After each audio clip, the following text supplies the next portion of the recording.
हर साल कुछ सेक्टर ऐसे होते हैं जो क्वालिटी ग्रो करते रहते हैं और फिर एक दिन वो मल्टीबैगर बन जाते हैं। सवाल ये है 2026 में वो 5 सेक्टर कौन से हैं?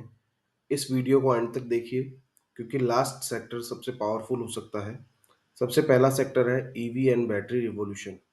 इंडिया में electric vehicle adoption fast grow कर रहा है। गवर्नमेंट इनिशिएटिव, चार्जिंग इंफ्रास्ट्रक्चर और बैटरी इनोवेशन सब एक ही डायरेक्शन में जा रहे हैं। ईवी सिर्फ कार नहीं, एक पूरा इकोसिस्टम है।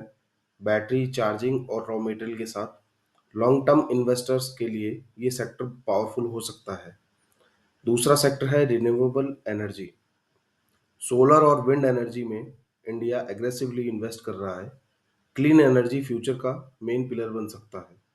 2030 टारगेट को देखते हुए रिन्यूएबल कंपनीज को स्ट्रॉन्ग टेल विंड मिल सकती है।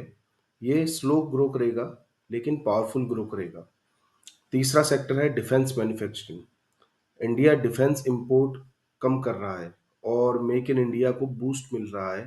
डिफेंस सेक्टर में long term order book strong होते हैं। जब गवर्नमेंट स्पेंडिंग बढ़ती है तो कंपनीज को स्टेबिलिटी भी मिलती है। ये सेक्टर पेशेंस मांगता है पर रिटर्न पावरफुल हो सकते हैं। चौथा सेक्टर है AI and digital tech. Artificial intelligence सिर्फ एक ट्रेंड नहीं है, एक रिवॉल्यूशन है। Data centre, cloud computing, automation, ये सब एआई वेव्स का हिस्सा है। जो कंपनी अर्ली अडेप्ट करेगी वो फ्यूचर लीडर बन सकती है। पांचवा सेक्टर की बात करें, मैन्युफैक्चरिंग एंड पीएलआई, जो कि सबसे मोस्ट इम्पोर्टेंट है। इंडिया ग्लोबली सप्लाई चेन का इम्पोर्ट बन रहा है।